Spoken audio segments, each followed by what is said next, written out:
और आज हम लोग आर डी शर्मा क्लास 10 के एक्सरसाइज 9.2 को देखेंगे, जिसमें कि सारे सवाल सीक्वेंस से संबंधित थे। तो जो पहला क्वेश्चन है वह भी सीक्वेंस से ही है, और इस सीक्वेंस को चेक करना है कि यह असल में ये सीक्वेंस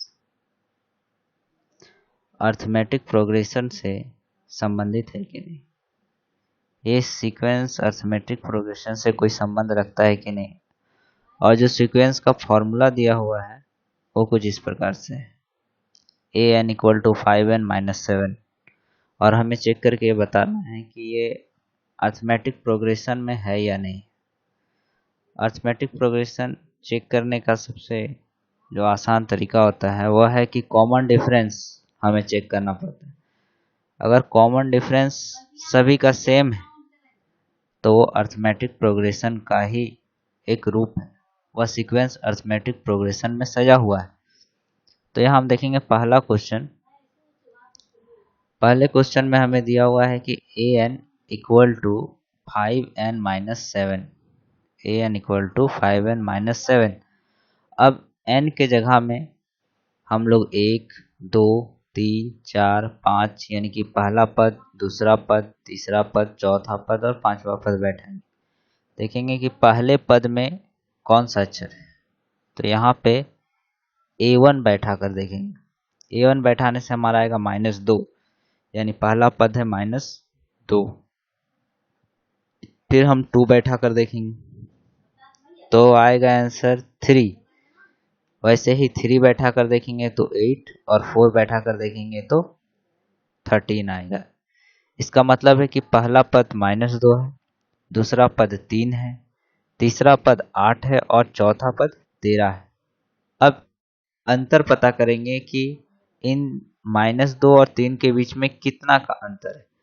8 और 13 के बीच में कितना का अंतर है, 3 और 8 के बीच में कितना का अंतर है। तो ये हमने अंतर पता किया।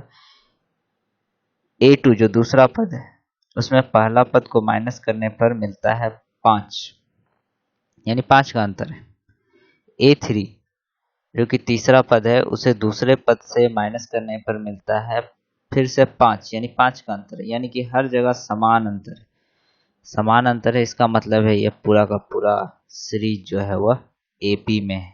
यानी कि ये जो पूरा का पूरा सीक्वेंस दिया हुआ है ये एपी का सीक्वेंस है, यानी सीक्वेंस चैप्टर का एक भाग, यानी कि ये एपी का सीक्वेंस है। ऐसे ही हम दूसरे प्रश्न को चेक करेंगे कि ये जो दिया हुआ है an इक्वल टू 3n² -5 वो एपी में है या नहीं है, उसको हमें चेक करना है। तो यहाँ पर दिया गया है so that the sequence defined by an equal to 3n² -5 is not AP.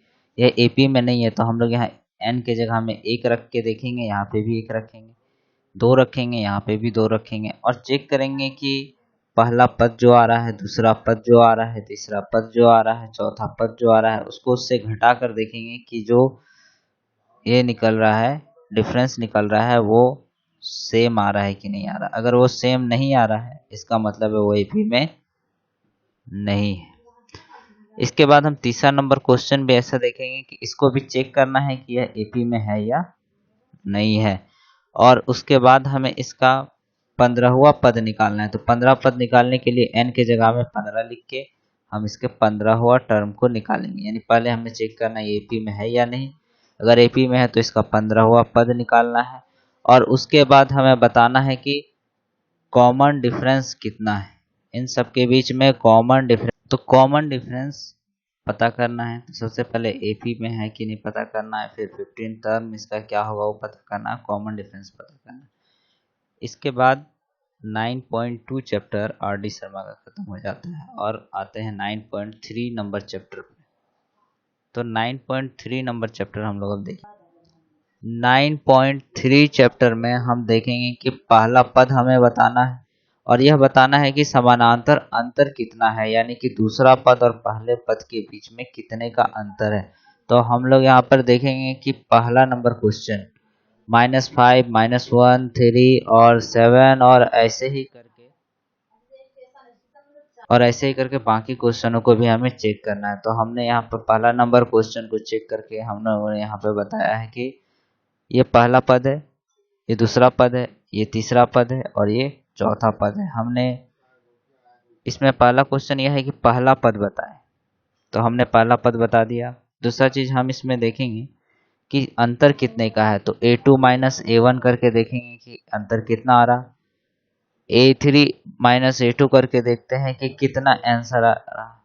और फिर A4 माइनस A3 करके यहाँ पे हमने देखा कि अंतर कितना आ रहा। सब में अंतर 4 4 और 4 का आ रहा है, इसका मतलब ये समानांतर श्रेणी है।